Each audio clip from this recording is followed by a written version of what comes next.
Have you ever wondered whether you're doing better or worse than everyone else when it comes to money? Maybe you've laid awake at night staring at the ceiling, thinking about your bank balance and wondering if people your age have more saved than you do.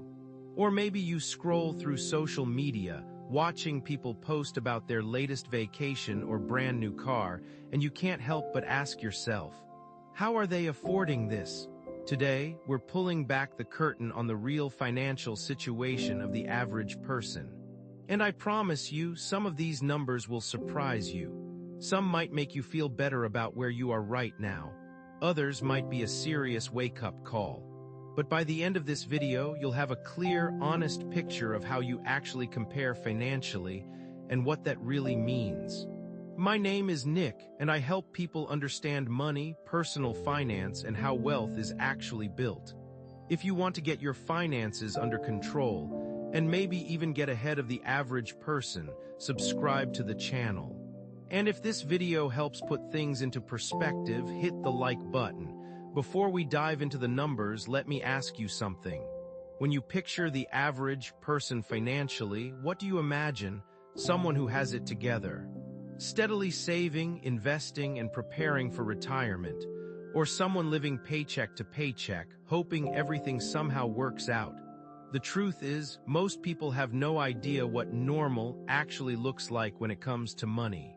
We form assumptions based on what we see, but the reality is very different. And understanding these numbers isn't just about curiosity.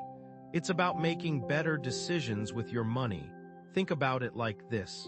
If you wanted to get in shape, wouldn't you want to know what the average person weighs or how much they exercise?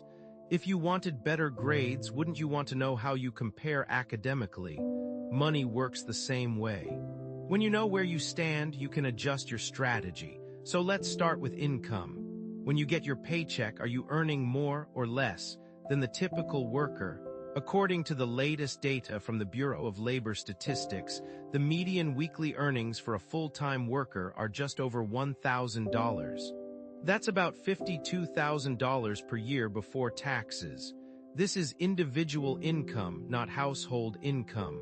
And median means half of workers earn more and half earn less. If you're making around $26 an hour, you're right in the middle. But here's the reality check. That $52,000 is before taxes. After federal taxes, state taxes, Social Security, and Medicare, many people are taking home closer to $35,000 to $40,000 per year. Suddenly, that income doesn't feel quite as comfortable. But income alone doesn't tell the full story. What matters is what people do with that money. And this is where things get uncomfortable. Let's talk about retirement savings. According to the Federal Reserve, the median retirement savings for Americans is about $65,000. But there's a catch. About 25% of Americans have no retirement savings at all. Zero. 1 out of every 4 people you meet is planning to rely entirely on Social Security. For those who do have retirement accounts, the numbers vary by age, and some are alarming. Under 25. Less than $2,000 saved. Ages 25-34, around $14,000. Ages 65 and older, roughly $88,000. Now let's put that $88,000 into perspective. Using the traditional 4% rule, that gives you about $3,500 per year. That's less than $300 per month. Ask yourself honestly, could you survive on $300 per month in retirement?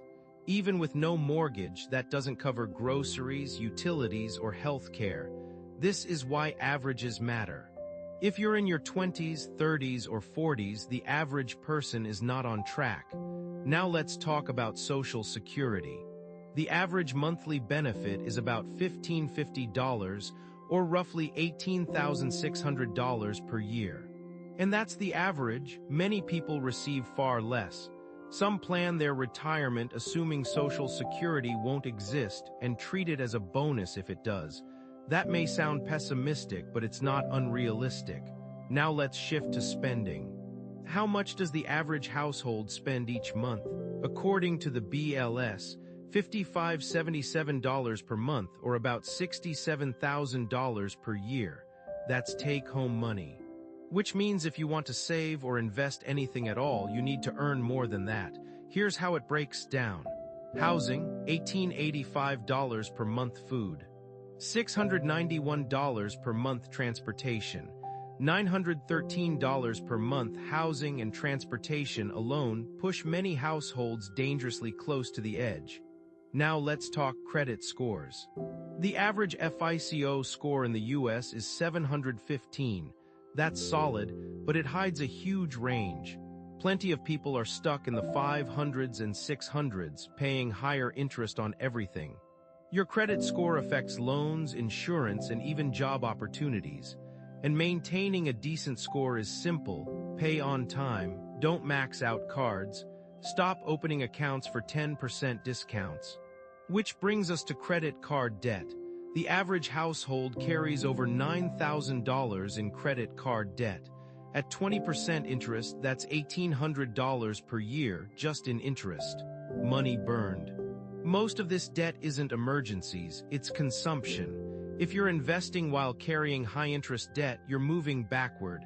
Now let's talk net worth, the ultimate scorecard. Net worth is what you own minus what you owe. The median net worth in America is $122,000. But by age, under 35, less than $14,000, 3544, $91,000, 4554, $168,000, 5564, $212,000, 6574, $266,000. These numbers are achievable, not magical. But they require consistency.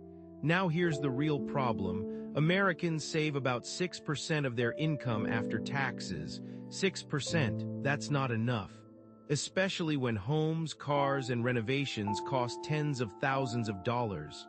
Most experts recommend 10–15% just for retirement, which brings us to retirement age. The average American retires at 61, but full Social Security starts at 67. That's a 6-year gap. After nearly 40 years of work, the average person retires with less than $90,000 saved, then lives another 20+ years. This is why these numbers matter. The average strategy isn't working, but here's the good news. Beating the average is easier than you think. Save more than 6%, avoid credit card debt, invest consistently, live slightly below your means. That alone puts you ahead of most people. If you can live on $4,500 instead of $5,500 per month, that's $12,000 per year invested. Do that consistently, and your future looks very different.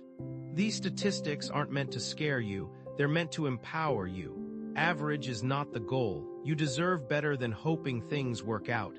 Use these numbers as a reference point, not a destiny. Because once you understand what most people are doing with money, it becomes very clear how to do better. And that choice is yours.